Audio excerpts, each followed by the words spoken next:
Test 4. This is the IELTS listening test. You will hear a number of different recordings and you will have to answer questions on what you hear. There will be time for you to read the instructions and questions, and you will have a chance to check your work. All the recordings will be played once only. The test is in 4 parts. At the end of the test, you will be given 10 minutes to transfer your answers to an answer sheet. Now turn to Part 1.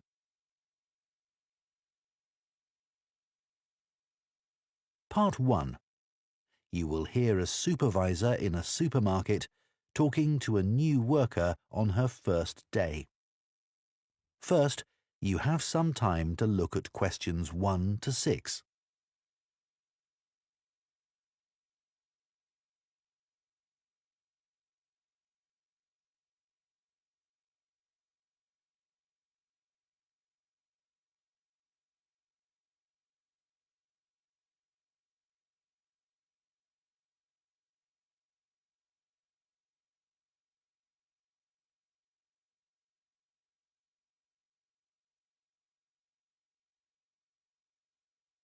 Now listen carefully and answer questions 1 to 6.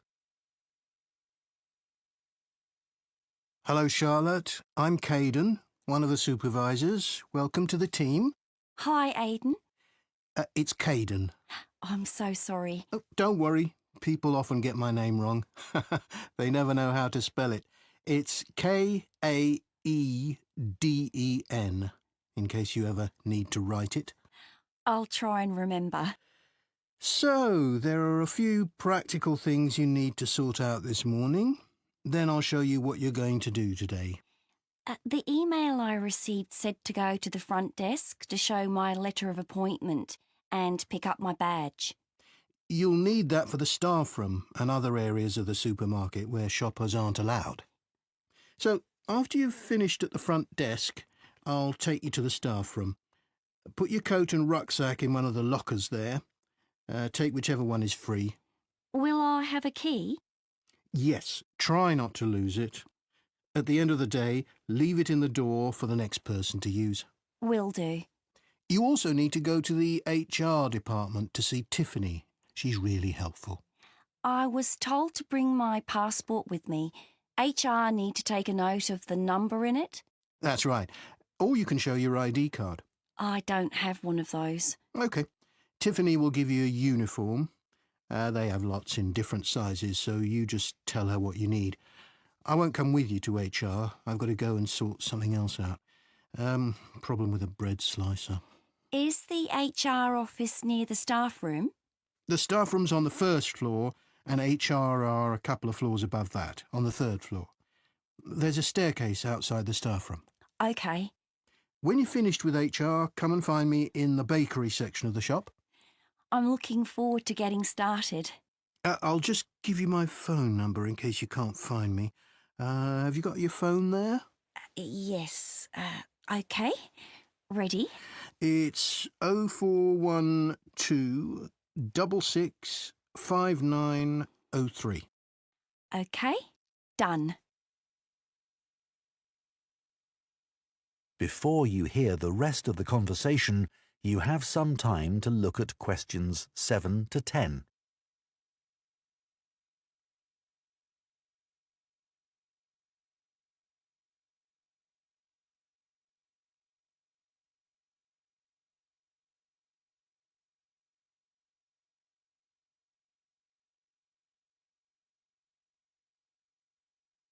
Now listen and answer questions 7 to 10. So, Charlotte, your tasks today are in the bakery section, on the sushi counter, and on the meat and fish counters. The first job is to check sell-by dates on the bread and cakes.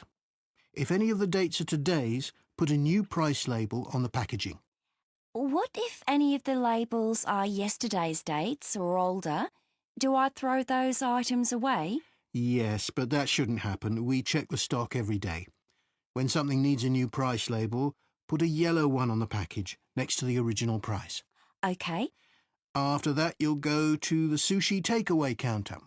Will I be preparing boxes of food? For today, you'll just be helping the staff. Yes, of course. You'll see lots of flat cardboard boxes at one end of the counter. Beneath those is where we keep the plastic boxes. We run out of those really quickly, so you should bring more from the storeroom. Is that my only task on the sushi counter? No, you also need to clean the area where they prepare the dishes.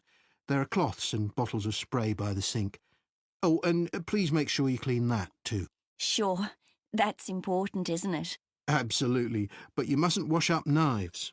You have to do some training before you're allowed to touch sharp objects. What should I do if there are any? Ask someone to put them in the dishwasher. OK, thanks. I don't want to get anything wrong. Don't worry, you'll be fine. And I'll be around to help. Right. Finally, the meat and fish counters. You need to clean the area where staff serve customers, including wiping the weighing scales. OK. Anything else? The fish is laid on ice, but when that starts to melt, you'll need to get more from the cold room. I know the staff on the food counters wear a hat. Will that be the same for me? You won't be serving customers directly, so no. But make sure you put on thermal gloves when you take anything out of the cold room. The temperature's low enough in there to get frostbite from touching things. Understood. That is the end of Part 1. You now have 1 minute to check your answers to Part 1. Part 2. You will hear a podcast by a running coach giving advice about taking up running and giving information about her club. First, you have some time to look at questions 11 to 14.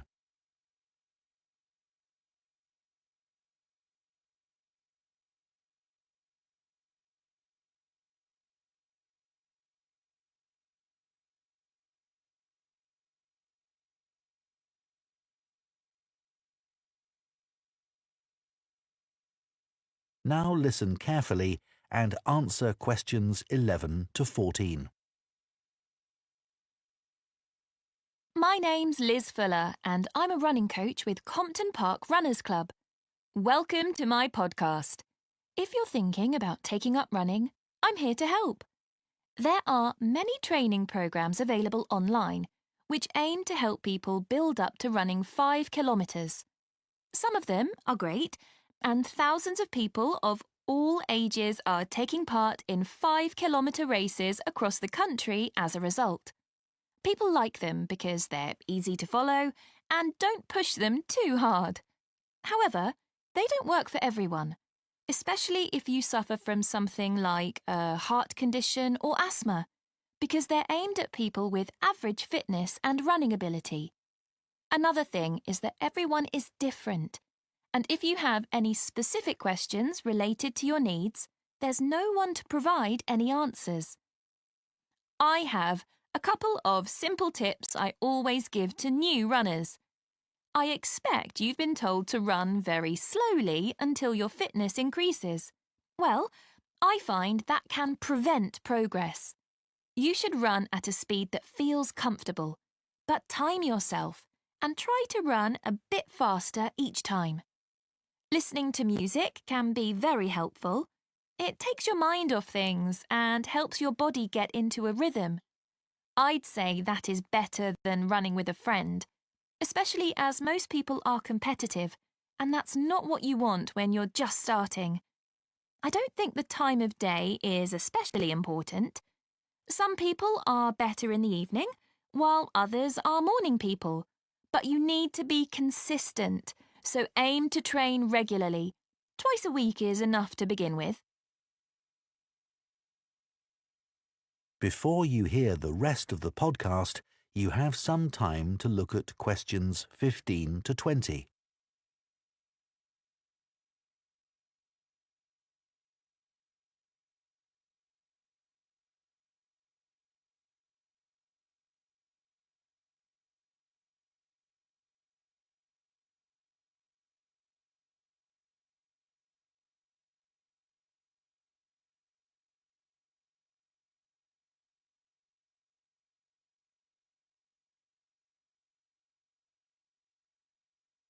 Now listen and answer questions 15 to 20.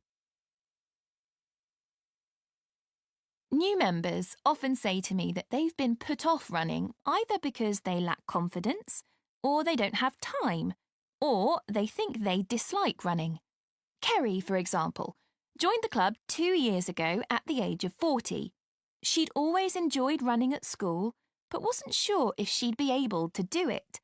She was worried about being left behind and being the slowest runner.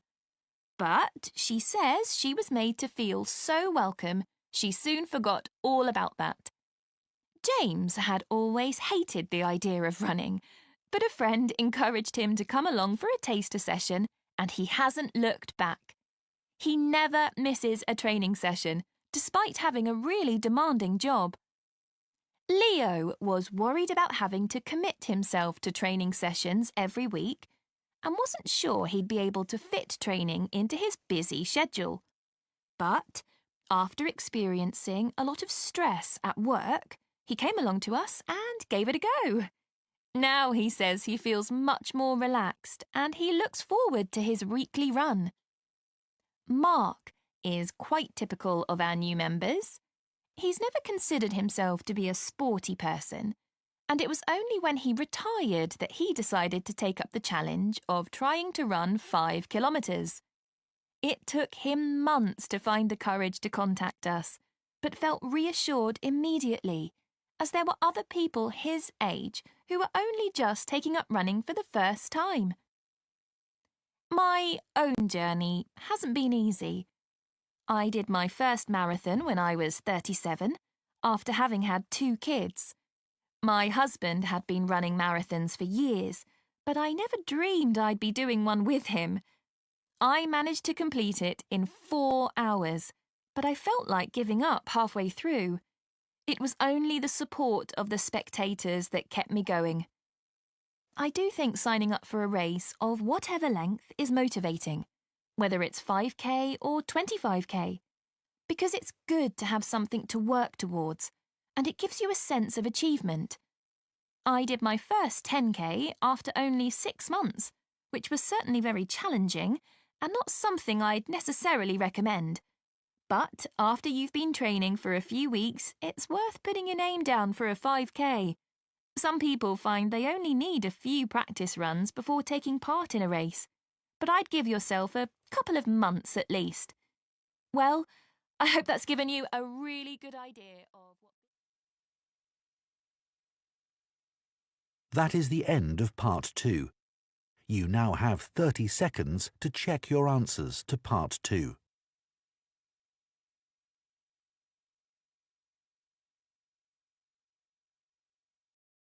Part 3. You will hear 2 students called Jane and Kieran talking about books. First, you have some time to look at questions 21 to 25.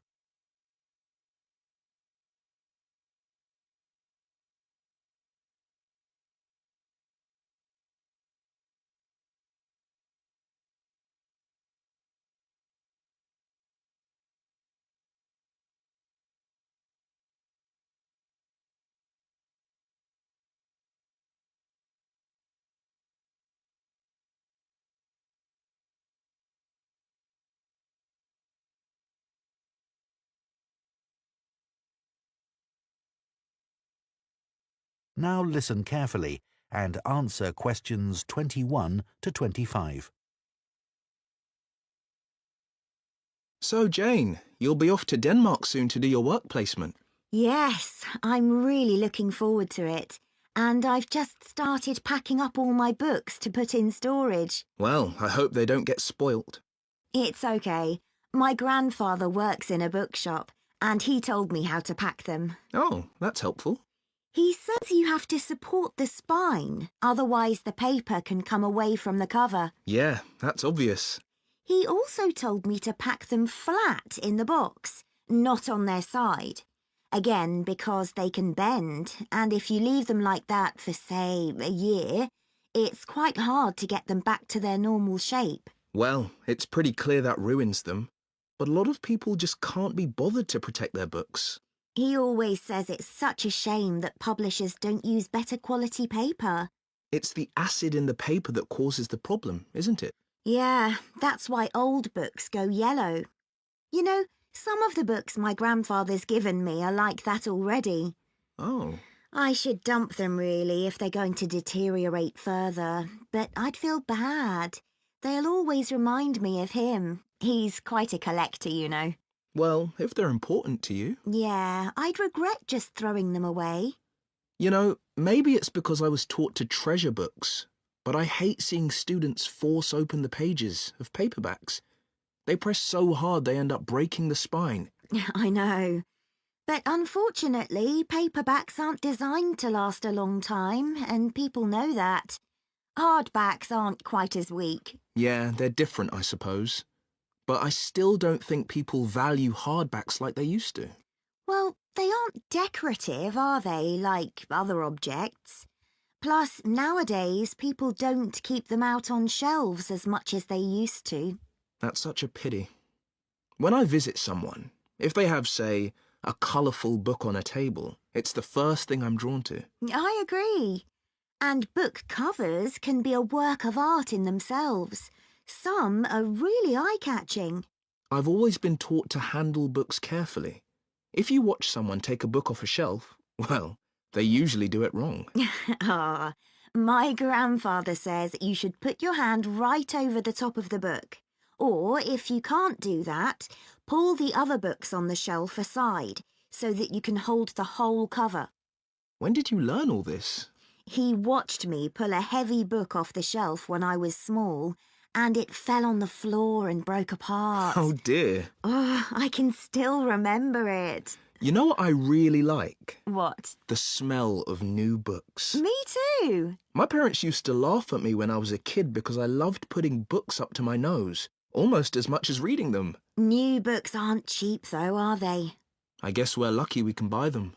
My grandfather stocks second-hand books as well as new ones, and they don't smell quite as good.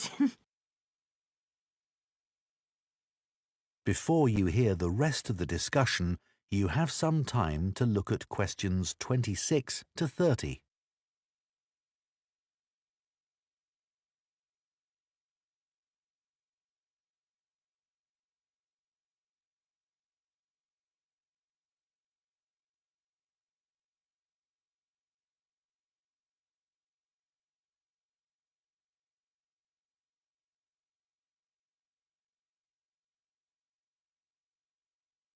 Now listen and answer questions 26 to 30.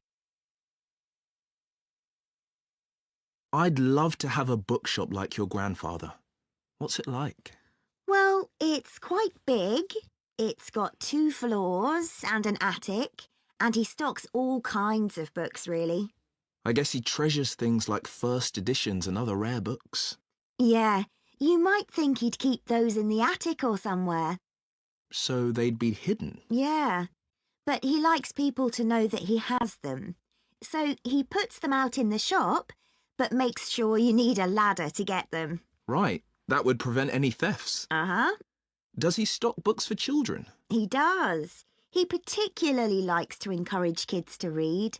He always says that he used to sit under the stairs as a child with a pile of books and read them all. Is that where he keeps them then? Not exactly. He's got a dedicated area on the ground floor with cushions, so that parents can enter with their toddlers, go there and spend some time reading to them. Oh, cool. And then there's a place for pushchairs by the front door, and a cafe if anyone needs refreshments. That's good to know. As I said, it's a big shop, and there's a storage area out the back as well. Oh, what does he keep there? Books he wants to throw away? He hardly ever throws anything away. He just leaves unwanted books by the front door for customers to take. Well, that's very nice. Yeah. And books people or institutions have requested, they all go at the far end. Oh. He thinks it's best to keep these out of the main shopping area as they're boxed and new. Did you get your course books from him? Naturally. He stocks books for a lot of the colleges. He used to keep these books on the first floor, But now there's a new university in my hometown. He's moved them downstairs to attract the students. They're actually part of the coffee shop, on low shelves all around it. Pretty central then. You'll have to take me there sometime. That is the end of Part 3. You now have 30 seconds to check your answers to Part 3. Part 4. You will hear part of an environmental studies lecture on tree planting. First, you have some time to look at questions 31 to 40.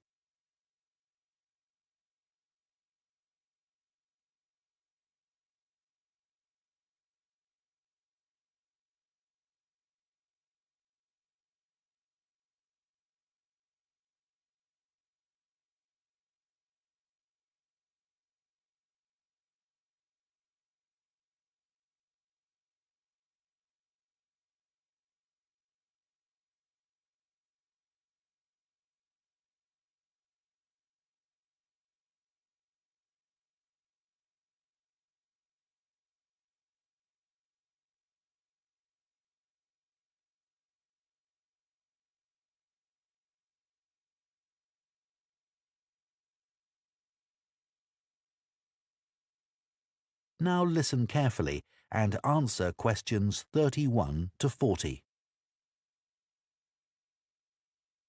Tree planting now dominates political and popular agendas and is often presented as an easy answer to the climate crisis, as well as a way for business corporations to offset their carbon emissions. But unfortunately, tree planting isn't as straightforward as some people think.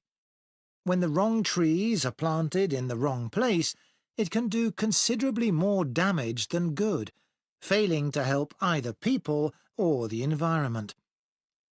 Reforestation projects are currently being undertaken on a huge scale in many countries, and it's crucial that the right trees are selected. A mix of species should always be planted, typical of the local natural forest ecosystem and including rare and endangered species, in order to create a rich ecosystem.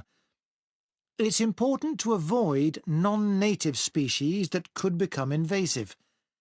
Invasive species are a significant contributor to the current global biodiversity crisis and are often in competition with native species and may threaten their long-term survival. Restoring biodiversity that will maximise carbon capture is key when reforesting an area, but ideally any reforestation project should have several goals. These could include selecting trees that can contribute to wildlife conservation, improve the availability of food for the local community, and maintain the stability of soil systems. Meeting as many of these goals as possible, whilst doing no harm to local communities, native ecosystems and vulnerable species, is the sign of a highly successful tree planting scheme.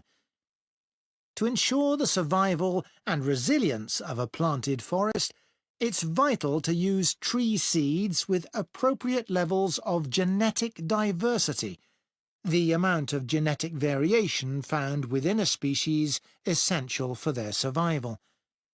Using seeds with low genetic diversity generally lowers the resilience of restored forests, which can make them vulnerable to disease and unable to adapt to climate change.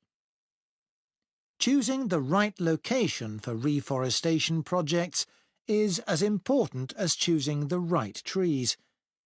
Ultimately, the best area for planting trees would be informally forested areas that are in poor condition. It's better to avoid non-forested landscapes, such as natural grasslands, savannas or wetlands, as these ecosystems already contribute greatly to capturing carbon. It would also be advantageous to choose an area where trees could provide other benefits, such as recreational spaces. Reforesting areas which are currently exploited for agriculture should be avoided, as this often leads to other areas being deforested.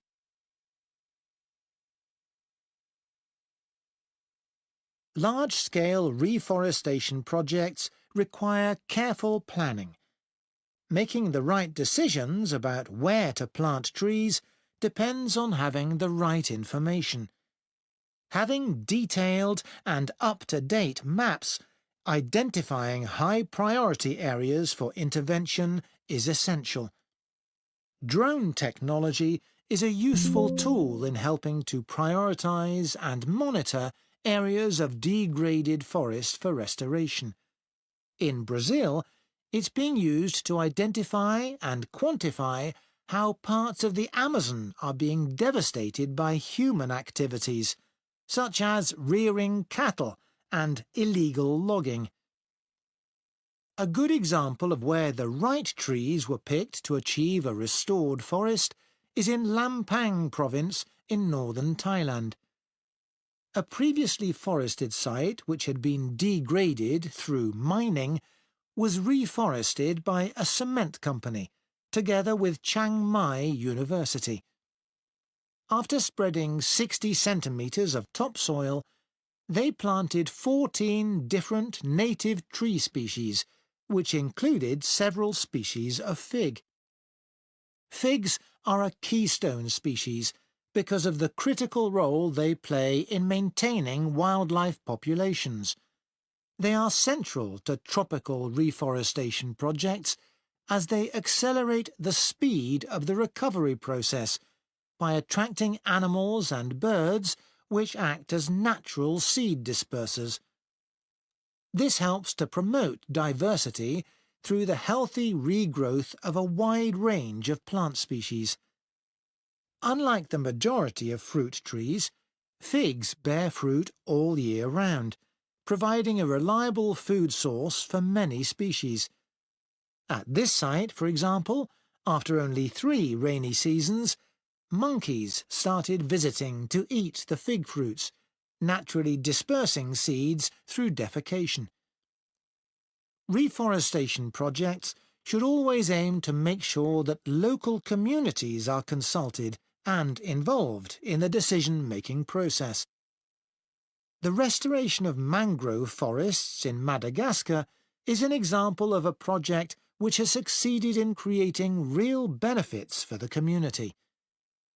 Destruction of the mangrove forests had a terrible impact on plant and animal life, and also badly affected the fishing industry, which was a major source of employment for local people living in coastal areas. The reforestation project involved hiring local people to plant and care for the new mangrove trees. Millions of mangrove trees have now been planted, which has resulted in the return of a healthy aquatic ecosystem. The mangroves also act as a defence against the increased threat of flooding caused by climate change. What's more, the local economy is more stable, and thousands more Madagascans are now able to send their children to school. One other important point to consider. That is the end of part 4.